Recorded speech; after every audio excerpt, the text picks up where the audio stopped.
Em nome do Pai que me criou, em nome do Filho que me resgatou, em nome do Espírito Santo que me santificou. Divina vontade reina na minha vontade. Minha mãe, eu te amo e tu me ama, dai-me um gole da divina vontade para a minha alma. Me abençoa, Mãe, para que todas as minhas ações sejam feitas diante de vossos olhos maternais. Amém. A misericórdia divina na minha alma. Diário de Santa Faustina. 5 de maio de 1935. Durante a celebração dos 40 dias, vi a face de Nosso Senhor na hóstia santa, que estava exposta no ostensório. Jesus olhava bondosamente para todos. Frequentemente vejo o menino Jesus durante a Santa Missa. É imensamente belo e, quanto à idade, parece como se tivesse cerca de 1 aninho.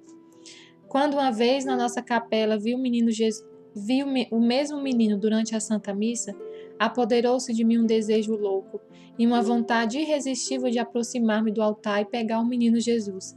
No mesmo instante, o menino Jesus colocou-se ao meu lado, no canto do genuflexório, e com ambas as mãozinhas segurava-se no meu ombro. Gracioso e feliz, o olhar profundo e penetrante. Contudo, quando o sacerdote fracionou a hóstia, Jesus colocou-se no altar e foi partido e consumido por esse sacerdote. Após a comunhão, vi o mesmo Jesus no meu coração e sentia-o durante o dia todo, fisicamente, realmente no meu coração. Um recolhimento mais profundo envolvia inconscientemente e não dirigia a qualquer pessoa uma palavra sequer, evitando tanto quanto podia a presença das outras pessoas. Respondia apenas as perguntas que se referiam às obrigações e, fora disso, nenhuma palavra. Pentecostes. À noite, quando caminhava pelo jardim, ouvi estas palavras: Pedirás com as tuas companheiras a misericórdia para ti e para o mundo. Compreendi que não permanecerei na congregação na qual estou atualmente. Via claramente que a vontade de Deus a meu respeito era outra, contudo, excusava-me incessantemente diante de Deus, dizendo que era incapaz de cumprir essa obra. Jesus, vós sabeis muito bem o que eu sou. E comecei a enumerar diante do Senhor as minhas fraquezas e me escondia por trás delas, para que aceitasse as minhas escusas, por ser incapaz de cumprir os seus planos. Então ouvi estas palavras: Não tenhas medo, eu mesmo completarei tudo o que te falta. Essas palavras atingiram-me profundamente e conheci mais ainda a minha miséria. Conheci quanto a palavra do Senhor é viva e nos transpassa até o âmago.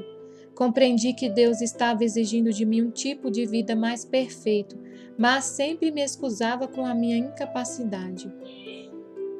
Quando conversava com o diretor da minha alma sobre diversos assuntos que o Senhor exige de mim, pensei que me responderia que eu seria incapaz de cumprir essas coisas e que nosso Senhor não utilizava almas tão miseráveis como a minha para as obras que deseja realizar. Ouvi, porém, palavras de que Deus, na maioria das vezes, escolhe justamente almas assim para a realização de seus desígnios. Esse sacerdote, por certo guiado pelo Espírito de Deus, percrustou o mais íntimo da minha alma e os segredos mais ocultos que havia entre mim e Deus, sobre os quais nunca lhe havia falado. E não o falara porque eu mesma não os tinha compreendido bem, e o Senhor não me havia ordenado claramente que falasse sobre isso. Esse segredo é que Deus está exigindo que haja uma congregação que proclame ao mundo a misericórdia de Deus e lhe peça essa misericórdia para o mundo. Quando esse sacerdote me perguntou se eu não tinha inspiração a esse respeito, respondi que ordens claras eu não tinha, porém imediatamente uma luz invadiu a minha alma e tive a compreensão de que era realmente o Senhor que me falava através dele. Padre Miguel Sopocko.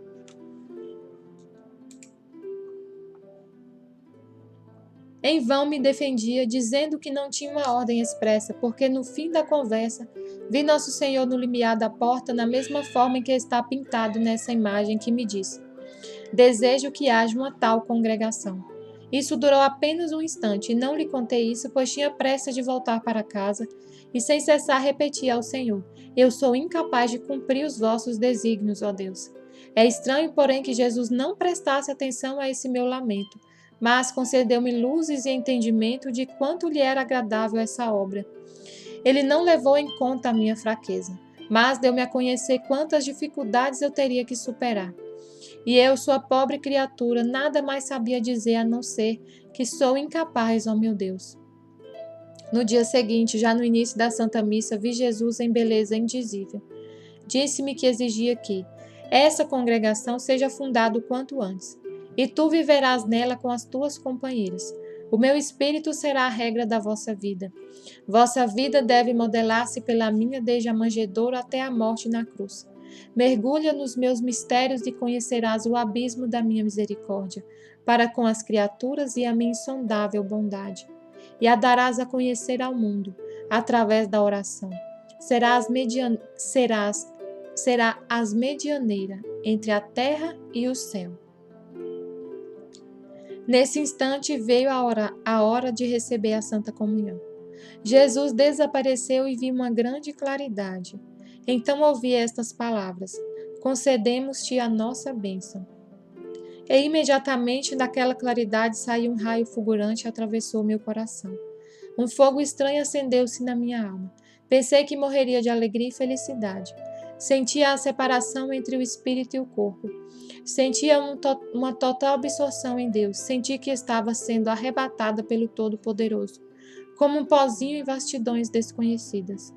Estremecendo de felicidade no abraço do Criador, sentia que Ele mesmo me sustentava para que eu pudesse suportar essa imensa felicidade e olhar para a Sua Majestade. Sei agora que se antes Ele mesmo não me fortalecesse com a graça, minha alma não suportaria essa felicidade e imediatamente ocorreria a morte. A Santa Missa terminou não sei quando, visto que não estava no meu poder prestar atenção no que estava acontecendo na capela. Contudo, quando voltei a mim, sentia força e coragem para cumprir a vontade de Deus. Nada me parecia difícil, e como antes me excusava diante do Senhor, assim agora sentia a coragem e a força do Senhor que estava em mim, e disse ao Senhor: estou pronta para qualquer aceno da vossa vontade. Passei anteriormente por tudo o que experimentarei no futuro. Ó meu Criador e Senhor, eis aqui todo o meu ser. Disponde de mim de acordo com o vosso divino agrado, de acordo com os vossos planos eternos e com a vossa insondável misericórdia. Que toda alma conheça como é bom o Senhor, que nenhuma alma tenha medo de conviver com o Senhor, que não se excuse com a sua indignidade e que nunca adie os convites divinos, porque isso não agrada ao Senhor. Não há alma mais miserável do que a minha, conforme me conheço verdadeiramente, e admiro-me que a majestade de Deus assim se rebaixe.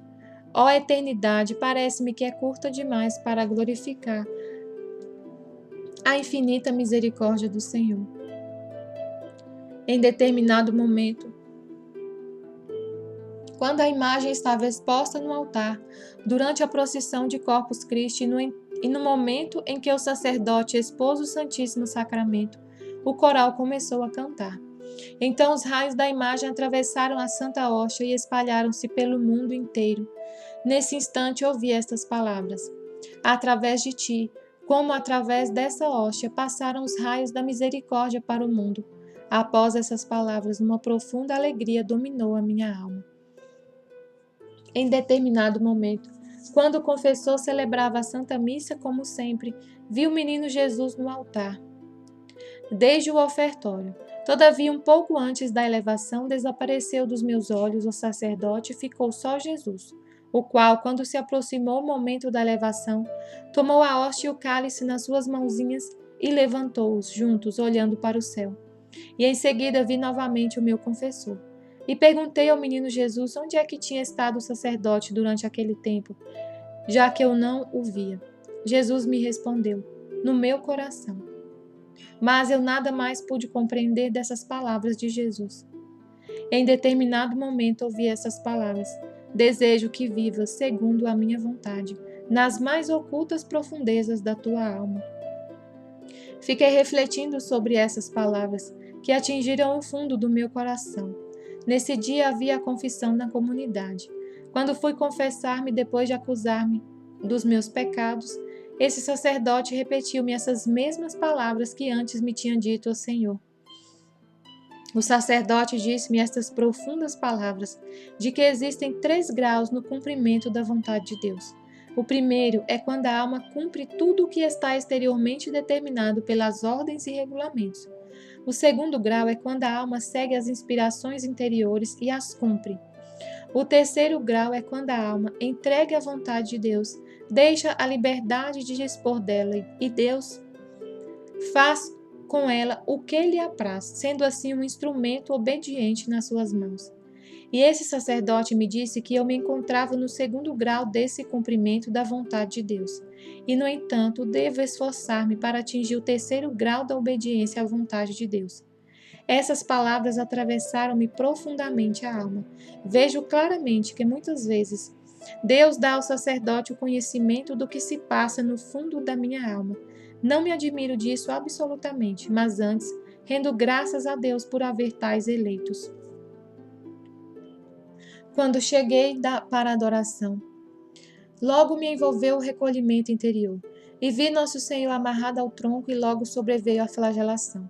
Vi 4 homens se revezavam a açoitar o Senhor com azorragues. O meu coração parava só de olhar para esses suplícios. Então o Senhor me disse essas palavras: sofro uma dor ainda maior do que esta que estás vendo. E Jesus deu-me a conhecer por quais pecados submeteu-se à flagelação. Foram os pecados de impureza. Oh, porque terríveis sofrimentos morais passou Jesus quando se submeteu à flagelação. Então Jesus me disse: olha e repara bem o gênero humano na presente condição. E imediatamente vi coisas horríveis. Afastaram-se os algozes de Nosso Senhor e vieram flagelá-lo outras pessoas que seguravam nas suas mãos os chicotes e castigaram sem piedade o Senhor. Eram sacerdotes, religiosos e religiosas, e os mais altos dignitários da igreja, o que muito me admirou. Havia eleitos de diversas idades e classes. Todos descarregavam sua maldade sobre o inocente Jesus. Ao ver isto, meu coração entrou em uma espécie de agonia. E quando o flagelavam os carrascos, Jesus se calava e olhava para longe. Mas quando o flagelavam estas almas que mencionei, Jesus cerrava os olhos e um gemido surdo, mas terrivelmente doloroso, escapava-lhe do coração. E o Senhor deu-me a conhecer detalhadamente a gravidade da maldade destas almas ingratas. Estás vendo? Este é o sofrimento maior que a minha morte. Então calaram-se também os meus lábios e comecei a sentir em mim a agonia, e senti que ninguém me consolaria nem arrancaria desse estado a não ser aquele que me introduziu nele.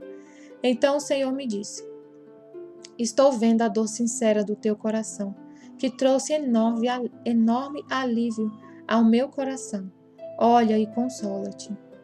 Então vi Nosso Senhor pregado na cruz. Enquanto Jesus, por alguns momentos, estava suspenso nela, vi uma legião inteira de almas crucificadas como Jesus. Vi uma segunda e ainda uma terceira legião de almas. A segunda legião estava pregada na cruz, mas essas almas seguravam firmemente a cruz em suas mãos. A terceira legião de almas, no entanto, não estava nem crucificada, nem segurava firmemente nas mãos a cruz. Essas almas arrastavam a cruz após si e estavam insatisfeitas. Então Jesus me disse: está vendo? Essas almas que são semelhantes a mim em sofrimento e desprezo, elas serão também semelhantes a mim na glória. E as que forem menos parecidas comigo no sofrimento e no desprezo, essas também terão menos semelhança comigo na glória. Entre as almas crucificadas, o maior número era daquelas que pertenciam ao estado religioso. Vi também crucificadas almas minhas conhecidas, o que me causou grande alegria. Então Jesus me disse: na meditação de amanhã refletirás sobre o que viste hoje. E logo Jesus desapareceu. Ó sangue e água que jorrastes do coração de Jesus, como fonte de misericórdia para nós, eu confio em vós. Jesus, eu confio em vós. Amém e fiat.